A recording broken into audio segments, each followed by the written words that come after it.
సూర్యకాంత్ గారు అంటే సుప్రీంకోర్టు ప్రధాన న్యాయమూర్తి సూర్యకాంత్ గారు సైబర్ నేరస్తుల్ని ఉద్దేశించి మీరు పరాన్న జీవులు దేశంలో ఉన్నటువంటి పెట్టుబడుల్ని నాశనం చేసేస్తున్నారు, వాళ్ళని మోసం చేస్తున్నారు, ఇది దేశానికి చాలా ప్రమాదం, మీలాంటి వాళ్ళని అసలు ఉపేక్షించకూడదు, మీ పిటిషన్ని పరిశీలించకూడదు, మీరు జైల్లో మాత్రమే ఉండాలని చెప్పి ఒక సైబర్ నేరగాడు చేసినటువంటి ఏదైతే పిటిషన్ వేశాడో ఆ పిటిషన్ని పరిశీలించినటువంటి సూర్యకాంత్ గారు ఇక మీకు ఈ పిటిషన్ని పరిశీలించడం, అలాగే ఈ పిటిషన్ని కొట్టివేసి జైల్లో మాత్రమే ఉండాలి అని చెప్పి బెయిల్ కూడా నిరాకరించడం జరిగింది.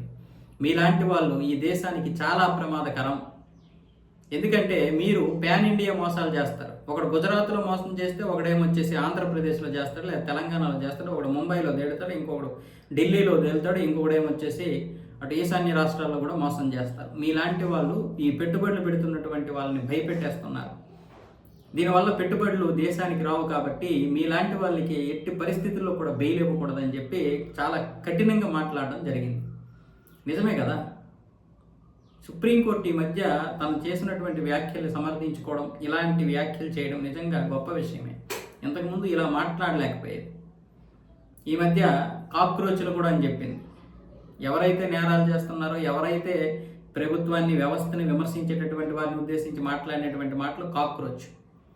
అయితే ఇప్పుడు ఆ కాక్రోచ్లన్నీ నిరుద్యోగుల్ని ఈ విధంగా అన్నారు అని చెప్పి వాళ్ళందరూ ఒక దీనిగా ఏర్పడి, అంటే కొంతమంది ఇదే మంచి సమయం మీరు దూకియండి, మేము ఫండింగ్ పెడతామని చెప్పి ఇక్కడ కొన్ని పార్టీలు అంటే వచ్చేసారు మొత్తానికి వాళ్ళు. పరాన్న జీవులు ఈ కాక్రోచ్లు ఇప్పుడు వచ్చాయి కదా, ఆ విధంగా మళ్ళీ ఇప్పుడు ఇలాంటి మాట్లాడడానికి సుప్రీంకోర్టు భయపడలేదు. ఎందుకంటే కొంతమంది ఇప్పుడు దీన్ని కూడా ఇష్యూ చేస్తారు. సైబర్ నేరగాలని పరాన్న జీవులు అంటే మమ్మల్ని ఉద్దేశించే మీరు పరాన్న జీవులు అన్నారు కదా అనే ఉద్దేశంతో కొంతమంది వస్తే రావచ్చు. ఎందుకంటే ఎప్పుడు ఏదో ఒక విధంగా దేశాన్ని బదనాం చేద్దామన్న వాళ్ళు చాలామంది ఉన్నారు. ఏదో ఒక విషయాన్ని ఈ విధంగా వాళ్ళకు అనుగుణంగా మార్చుకోవడానికి ఏదో ఒక విధంగా ప్రయత్నాలు చేస్తూనే ఉంటారు, కుట్రలు చేస్తూనే ఉంటారు. అయినా సరే సుప్రీంకోర్టు భయపడకుండా ఈ సైబర్ నేరగాలను ఉద్దేశించి పరాన్న జీవులు అనడం నిజంగా అభినందనీయమే.